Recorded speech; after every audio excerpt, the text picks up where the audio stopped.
যুক্তরাষ্ট্র ও ইরানের মধ্যে সুইসে নতুন শান্তি চুক্তি সংক্রান্ত আলোচনা বাতিল হয়েছে। এ বিষয়ে আরও জানতে আমাদের সঙ্গে আছেন এশিয়া ওয়ান পাকিস্তান ব্যুরো চিফ আনাস মালিক।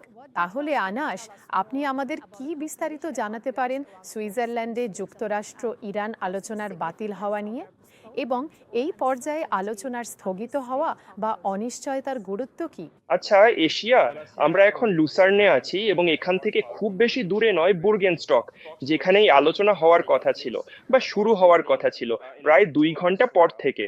কিন্তু এখন সেটি বাতিল হয়ে গেছে। আলোচনাগুলো আর নির্ধারিত সময়ে এগিয়ে যাবে না, মূলত কারণ দুই পক্ষের মধ্যেই এখনো অবিশ্বাস রয়ে গেছে।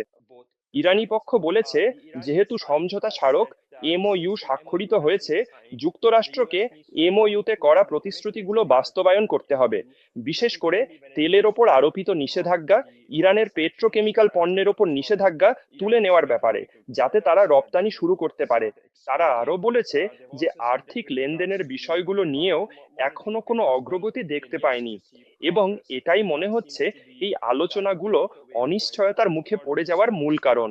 এখন গতরাতে ইরানের সর্বোচ্চ নেতা অনুমোদন দিয়েছেন এবং তার আস্থা রেখেছেন, অর্থাৎ আলোচনাকারী কমিটির উপর আস্থা রেখেছেন, এবং ইরানের প্রেসিডেন্ট ও তার টিমকে আলোচনার পূর্ণ ক্ষমতা দিয়েছেন। একই সময়ে আমরা দেখছি এখানে কিছুটা অনিশ্চয়তা রয়েছে। আজকে যে আলোচনা শুরু হওয়ার কথা ছিল সেটি আর অনুষ্ঠিত হচ্ছে না, এবং আমরা অপেক্ষা করছি জানতে এর মানে কি এবং এটি কিভাবে এগিয়ে যাবে।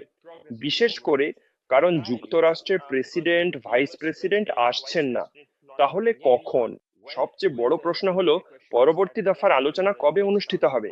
এর উত্তর আপাতত রহস্যই রয়ে গেছে।